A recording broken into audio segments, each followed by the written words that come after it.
Hi folks, welcome to Jacob's Kitchen. இன்னைக்கு நம்ம வீடியோல ஒரு சூப்பரான தயிர் சாதம் எப்படி பண்றதுன்னு தான் பார்க்க போறோம். தயிர் சாதம் பண்றதுக்கு நான் 1 கப் வடிச்ச சாதம் எடுத்து வச்சிருக்கேன். இந்த தயிர் சாதம் பாத்தீங்கன்னா குழந்தைகளுக்கெல்லாம் ரொம்ப பிடிக்கும். ஒரு பவுல்ல நம்ம எடுத்து வச்சிருந்த 1 கப் சாதத்தை வந்து சேர்த்துக்கிறேன். தயிர் சாதத்துக்கு சாதம் எப்பவுமே கொஞ்சம் குழைய வேக வச்சு எடுத்துக்கோங்க. இப்போ இதுக்கு தேவையான அளவு உப்பு வந்து சேர்த்துக்கலாம். உப்பு சேர்த்துட்டு சாதத்தோட நல்லா கலந்து விட்டுருங்க.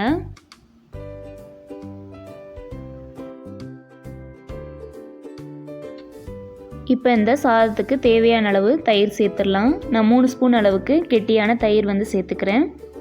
இதையும் சாதத்தோட நல்லா கலந்து விட்டுக்கோங்க. அப்போ தான் உப்பும் தயிரும் சாதத்தோட மிக்ஸ் ஆகி நல்லா டேஸ்ட்டாக இருக்கும்.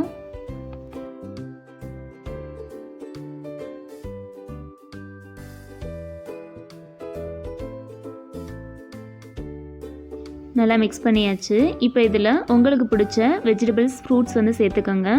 நான் 2 ஸ்பூன் அளவுக்கு துருவின கேரட், 3 ஸ்பூன் வெள்ளரிக்காய்,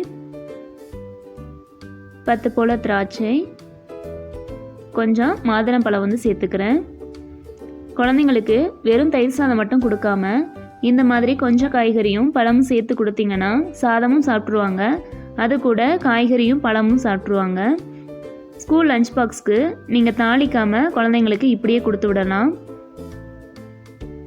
இப்போ தான் நல்லா கலந்து விட்டுருங்க.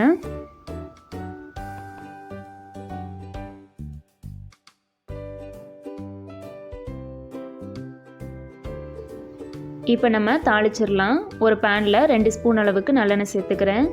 எண்ணெய் சூடானதும் 1 டேபிள் ஸ்பூன் கடுகு, 1 டேபிள் ஸ்பூன் உளுந்தம்பருப்பு, 1 பச்சை மிளகாய், 1 காய்ந்த மிளகாய், 1 துண்டு இஞ்சியை சின்ன சின்னதாக கட் பண்ணி சேர்த்துக்கிறேன்.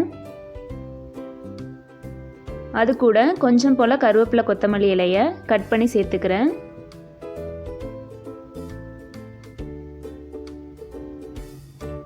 இது லேசாக பொரியட்டும். நல்லா வதங்கிருச்சு. இப்போ இதை நம்ம ரெடி பண்ணி வச்சுருக்க தயிர் சாதத்தில் சேர்த்துட்டு மிக்ஸ் பண்ணிடலாம். தயிர் சாதம் இந்த மாதிரி செஞ்சு பாருங்கள், சூப்பராக இருக்கும்.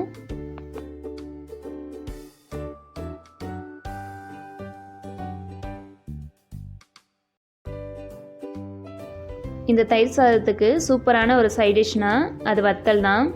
என்னதான் உருளைக்கிழங்கு ஃப்ரை பண்ணி சாப்பிட்டாலும் வத்தல் மாதிரி வராது.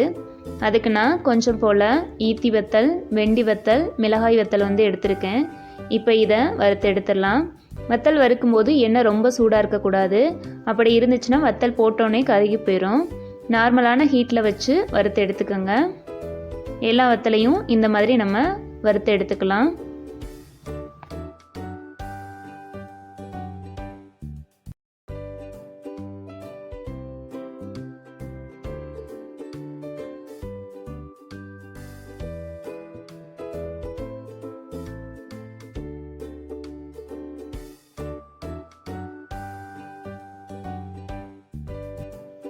எல்லா வத்தலும் வறுத்தாச்சு.